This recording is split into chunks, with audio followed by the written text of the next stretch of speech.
Raising serious concern over the approval of Bhutani project, MLA Vijay Sardesai has called it massive irregularity and fraud due to the lack of land ownership by the developers. Sardesai questioned how the project could have been greenlighted without proper ownership of the land, calling for an immediate investigation by the government. नक्की select कमिटीचे guidelines असतात की जे कितें select कमिटीन जाता ते भायर उलोवप नासता. This is the thumb rule. ताजे खातीर आमी जे कितें उलयल्या थंय has been in defence of the constitution to preserve democracy in Goa and to see that there is no more further unplanned development in the state. जे अनप्लॅन्ड डिवेलपमेंट चलता आनी फुडें इन्वेस्टमेंटाच्या नांवान आनी तुमची इबाड जावची न्ही हें आमी ह्या डायरेक्शनान उरल्या. सध्या एक मेन आसा तो इशू आसता तो भुतानीचो. तुमी कशें पळयता ऑल ओवर बिकॉज IPB काही लॅपटॉप आहे पळय इशू कसो आहा. इशू आहा तो दोंगराचेर येदो व्हडलो प्रोजेक्ट कसो येता हो एक प्रश्न पडटा. केन्ना केन्ना अशें आहा दोंगराचेर तूं दोंगर कापनासतना पावता, तूं फाटल्यानल्यान पावता, फाटल्यानल्यान खंयच्यान तरी येता आनी दोंगरार प्रोजेक्ट बांदता.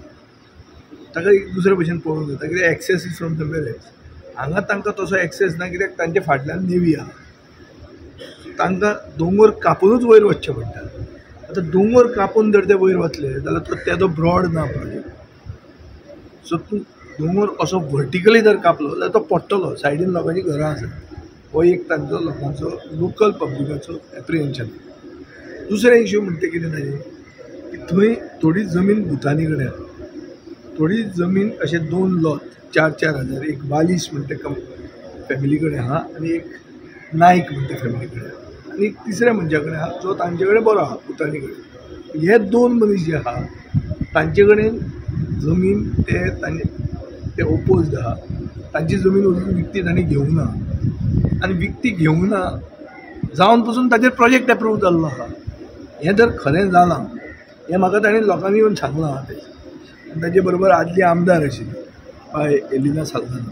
सो अशे रिस्पॉन्सिबल लोक ते सांगपी. आतां जमीन घेनासतना ताचेर प्रोजेक्ट कसो एप्रूव जावंक शकता.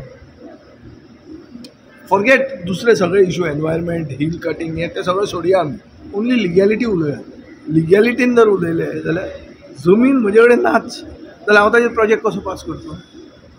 आनी जर प्रोजेक्ट पास जालो जाल्यार तो कसो जालो हो एक व्हडलो प्रश्न. आनी ताजे खातीर this becomes a big irregularity. It becomes like a fraud.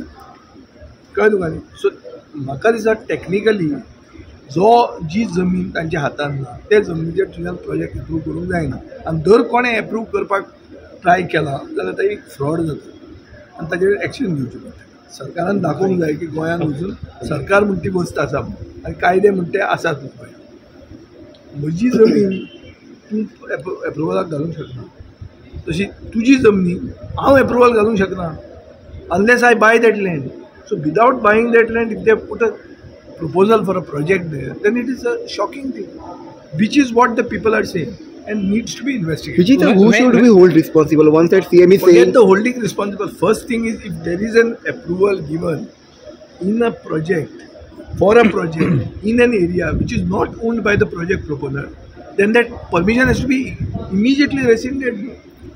Whoever may be responsible, that's another story. Let us first talk about if an illegality has been done. We have to set it straight. We have to immediately take action to show that this is a responsive government. See, they have made, I think, an application to the chief town planner with this regard. I think they should make an application to the minister concerned, the town planning minister, and point this out, because nobody in his sane mind will ever approve a project in somebody else's property.